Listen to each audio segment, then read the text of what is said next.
নমস্কার। এই মুহূর্তে রয়েছে আবহাওয়ার গুরুত্বপূর্ণ আপডেট, কারণ একটা ঘূর্ণিঝড় কিন্তু এগিয়ে আসার সময় রয়েছে। আগামী 19 থেকে 20 তারিখের মধ্যে আমাদের কিন্তু বঙ্গোপসাগরে তৈরি হতে পারে একটা ঘূর্ণিঝড়, যার নাম হবে ঘূর্ণিঝড় অর্ণব, যে নামটি দিয়েছে বাংলাদেশ।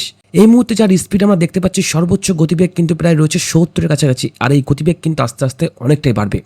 এবং এর অভিমুখ যে এখনো কোন দিকে থাকবে সেটা কিন্তু এখনো পুরোপুরি বলা সম্ভব নয়, কারণ এর অভিমুখ কিন্তু আমাদের বাংলার দিকেও থাকতে পারে, এর অভিমুখ কিন্তু আমাদের দক্ষিণ ভারত দিকেও থাকতে পারে, এর অভিমুখ কিন্তু আমাদের মায়ানমার দিকে আসতে পারে। এখনও পর্যন্ত পুরোপুরি কিন্তু বলা সম্ভব নয়। একটা ঘূর্ণিঝড় কিন্তু তৈরি হওয়ার প্রবল পরিমাণে চান্স রয়েছে, এবং যদি এই ঘূর্ণিঝড়টি তৈরি হয় তাহলে কিন্তু ফের দেখুন, এখনও পর্যন্ত কিন্তু গরম আসেনি। সকাল সন্ধ্যার দিকে বেশ ভালোই শীত শীত লাগছে, এবং দুপুরবেলা হলে কিন্তু একটু গরম গরম ভাব অনুভূত হচ্ছে। মোটামুটি আর 4 থেকে 5 দিন আমাদের বঙ্গে কিন্তু শীত শীত ভাব থাকবে, তারপর কিন্তু আস্তে আস্তে তাপমাত্রা যথেষ্ট গতিতে বাড়বে, এবং এই তাপমাত্রা বাড়ার সঙ্গে সঙ্গেই আমাদের বঙ্গোপসাগরে তৈরি হচ্ছে আরও একটা ঘূর্ণিঝড়। আর এই ঘূর্ণিঝড়টি কিন্তু তৈরি হতে পারে, এটা কিন্তু আগামী 15 থেকে 16 তারিখের মধ্যে বান্দা আচের কাছে কিন্তু এখানে একটা ঘূর্ণিঝড় তৈরি হবে, এবং এই ঘূর্ণিঝড়টি প্রথমে কিন্তু তৈরি হবে আমাদের ভারত মহাসাগরে। তারপর আস্তে আস্তে কিন্তু এটার গতিবেগ বাড়বে, গতিবেগ বাড়তে বাড়তে এটা কিন্তু আগামী 18 তারিখ 19 তারিখ সেটা কিন্তু আমাদের বঙ্গোপসাগরে প্রবেশ করবে। যখন 18 তারিখ বঙ্গোপসাগরে প্রবেশ করবে তখন তার সর্বোচ্চ গতিবেগ থাকতে পারে প্রায় কিন্তু 73-এর কাছাকাছি, প্রায় 70 থেকে 80 কিলোমিটার তার কিন্তু গতিবেগ থাকবে। এবং এই ঘূর্ণিঝড়টি বা এই যে ঘূর্ণিঝড় যদি এই স্পিডটা নিয়েই তৈরি হয় তাহলে কিন্তু ঘূর্ণিঝড় তৈরি হয়ে যাবে। আমরা জানি যে একটা ঘূর্ণিঝড় তৈরি হতে গেলে তার সর্বনিম্ন কিন্তু স্পিড হতে হয় প্রায় 60-এর উপরে, সেটা কিন্তু অ্যাচিভ করে ফেলবে। এবং আগামী 19 তারিখ কিন্তু এটা আস্তে আস্তে একটু উত্তর পশ্চিম দিক বরাবর কিন্তু এগোবে, এবং এগোনোর পর কিন্তু দেখুন এই যে আগামী 19 তারিখ ঠিক তার সর্বোচ্চ গতিবেগ কিন্তু হতে পারে 80 থেকে 90 কিলোমিটার। 80 থেকে 90 কিলোমিটার কিন্তু গতিবেগ অ্যাচিভ করে ফেলবে। বুঝতে পারছেন কতটা ভয়ানক কিন্তু একটা ঘূর্ণিঝড় তৈরি হতে পারে। এইভাবে যদি তৈরি হয়, এইভাবে যদি হাওয়ার গতিবেগ থাকে, তাহলে কিন্তু আগামী 19 তারিখ 20 তারিখের মধ্যে এটা কিন্তু অনেকটাই আমাদের ভারতের কাছাকাছি চলে আসবে। এখনো পর্যন্ত কিন্তু পুরোপুরি 100% বলা সম্ভব নয় এই ঘূর্ণিঝড়টির অভিমুখ বা এই ঘূর্ণিঝড় অভিমুখ কোন দিকে থাকবে। এখনো পর্যন্ত কিন্তু পুরোপুরি শিওর নই। এর অভিমুখ কিন্তু যখন তখন বদলাতে পারে, যখন তখন কিন্তু এর অভিমুখ বদলাতে পারে, এবং গতিবেগও কিন্তু চেঞ্জ হবে, গতিবেগ কিন্তু আরও বাড়বে।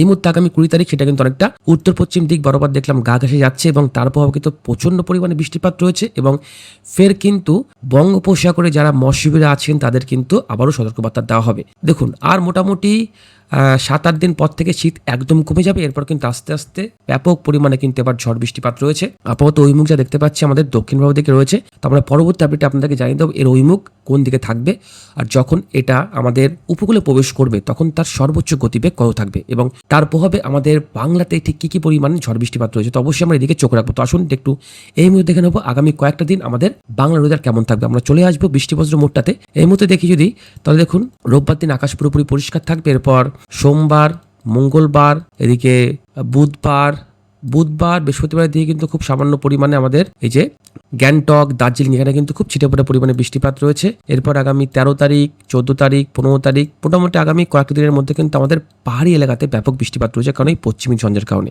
এরপর যেটা আপনারা দেখতে পাচ্ছেন আগামী 16 তারিখ 17 তারিখের পর কিন্তু এই যে একটা ঘূর্ণিঝড় তৈরি হওয়ার প্রবল সম্ভাবনা থাকবে, এর জেরে কিন্তু প্রবল পরিমাণে বৃষ্টিপাত রয়েছে। আগামী 21 তারিখ, আগামী 22 তারিখ কিন্তু প্রবল বৃষ্টিপাত থাকবে। দেখুন এই যে যখন অনেকটা কিন্তু আমাদের ঠিক দক্ষিণ ভারতের কাছাকাছি থাকবে, তখন সেই মুহূর্তে একটা জায়গায় দেখুন প্রায় 40 মিলিমিটার, 50 মিলিমিটার, প্রায় 46-48 মিলিমিটার কিন্তু পর্যন্ত বৃষ্টিপাত রয়েছে। তো অবশ্যই ভয়ঙ্কর পরিমাণে কিন্তু একটা ঘূর্ণিঝড় আসতে চলেছে আমাদের এই বাংলার বুকে বা আমাদের এই দক্ষিণ ভারতের উপকূলে। আপনাদের পরবর্তী আপডেটে আপনাদেরকে পুরোপুরি জানিয়ে দিতে পারবো যে এর অভিমুখ কোন দিকে থাকবে। তো আসুন এই মুহূর্তে দেখে নিই আগামীকাল বা আগামী কয়েকটা দিন বা আজ কেমন ওয়েদার থাকতে পারে। মানে বৃষ্টি নেই আপাতত, কিন্তু কয়েকটা দিন বৃষ্টি নেই, কিন্তু আসুন একটু দেখে নেব মেঘ টেক আছে কিনা। আপাতত কিন্তু আগামী যদি কয়েকটা দিন দেখি তাহলে কিন্তু আমাদের খুব একটা কিন্তু মেঘলা আকাশ থাকবে না, আকাশ কিন্তু পুরোপুরি পরিষ্কারই থাকবে, হালকা পাতলা মেঘলা আকাশ থাকবে। যেমন আগামী 10 তারিখ সকালবেলার দিকে দেখুন, সকালবেলা না, এটা রাত 9টার দিকে কলকাতা থেকে শুরু করে এদিকে পাঁশকুড়া, তমলুক, ক্যানিং এদিকে কিন্তু মেঘলা আকাশ থাকবে, খুলনা বরিশালে মেঘলা আকাশ থাকবে। এরপর মোটামুটি তারপর কিন্তু আগামী কয়েকটা দিন আকাশ কিন্তু পুরোপুরি পরিষ্কার থাকবে। এরপর আগামী 16 তারিখ, 17 তারিখ, 18 তারিখ মোটামুটি আকাশ কিন্তু পরিষ্কার, সূর্য কিন্তু আপনারা প্রত্যেক দিনই দেখতে পাবেন। এবং বুঝতেই পাচ্ছেন তাপমাত্রা কিন্তু হু করে বাড়ছে। এবার আমরা দেখে নেব তাপমাত্রা কোথায় কেমন থাকবে।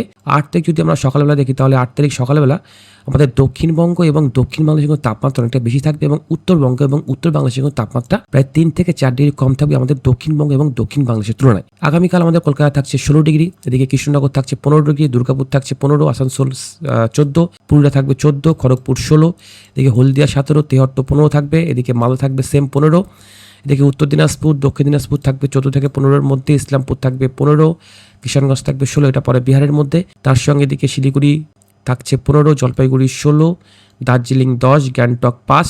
তার সঙ্গে এদিকে দেখুন বাংলাদেশের রংপুর থাকবে 16, রাজশাহী 15, ময়মনসিংহ 15, ঢাকা 15 থাকবে, কুমিল্লা থাকবে 14, খুলনা বরিশাল থাকে 15 থেকে 16-র মধ্যে, চট্টগ্রাম থাকে 15, কক্সবাজার থাকবে 14। এবং এই তাপমাত্রা কিন্তু আস্তে আস্তে বেলা বাড়লে আস্তে আস্তে কিন্তু এই তাপমাত্রা 29-30-এর ঘরে চলে যাবে। কলকাতা থাকবে 29, এদিকে ঢাকায় থাকবে 28, এদিকে আমাদের শিলিগুড়ি আলিপুরদুয়ার থাকবে 27 থেকে 28-এর মধ্যে, রংপুর থাকবে 27। মোটামুটি কিন্তু তাপমাত্রা বেশ বাড়ছে এবং আপাতত আর 4-5 দিন পর তাপমাত্রা কিন্তু আরও বাড়বে। দেখুন আগামী 12 থেকে আগামী 13 তারিখের মধ্যে সর্বোচ্চ তাপমাত্রা কিন্তু প্রায় 31 ডিগ্রির ঘরে পৌঁছে যাবে এবং খুলনায় কিন্তু হয়ে যাবে 33 ডিগ্রি। বাংলাদেশের খুলনায় থাকবে 33, আমাদের বসিরহাটে থাকবে 32। তো ভয়ঙ্করভাবে কিন্তু তাপমাত্রা বাড়তে থাকবে আগামী 4 থেকে 5 দিন। বেশ আমরা শীত পাবো। এরপর কিন্তু তাপমাত্রা খুব দ্রুত গতিতে বাড়বে এবং যেটা বললাম বঙ্গোপসাগরে কিন্তু ফের একটা ঘূর্ণিঝড় তৈরি হওয়ার প্রবল পরিমাণে কিন্তু সম্ভাবনা রয়েছে। তো অবশ্যই আমরা এদিকে চোখ রাখবো। দেখুন কিভাবে আসছে, ভয়ঙ্কর গতিবেগ নিয়ে কিন্তু আমাদের উপকূলে আসতে পড়ার সম্ভাবনা থাকছে। আর এদিকে আসুন আপনাদেরকে এটাও একটু দেখিয়ে দিই 8 তারিখ ঠিক সকালের দিকে কেমন কুয়াশা পড়তে পারে। যদি আমরা দেখি তাহলে 8 তারিখ কিন্তু আমাদের দক্ষিণবঙ্গে খুব একটা কুয়াশা থাকবে না, আমাদের উত্তরবঙ্গে কিন্তু খুব একটা কুয়াশা থাকবে না, হালকা পাতলা কুয়াশা থাকবে। বাংলাদেশের দিকে দেখলে বাংলাদেশে শুধুমাত্র খুলনা, শ্যামনগর এখানে একটু বেশ ভালো কুয়াশা থাকবে। এছাড়া সিলেট বিভাগে এবং আমাদের কিন্তু শিলংয়ে বেশ ভয়ঙ্করভাবে কুয়াশা পড়বে রোববার দিন ঠিক কিন্তু সকালবেলার দিকে। তো অবশ্যই রাস্তাঘাট সাবধানে চলাফেরা করবেন, সাবধানে থাকবেন। এই মুহূর্তে আপডেট এইটুকুই। ধন্যবাদ।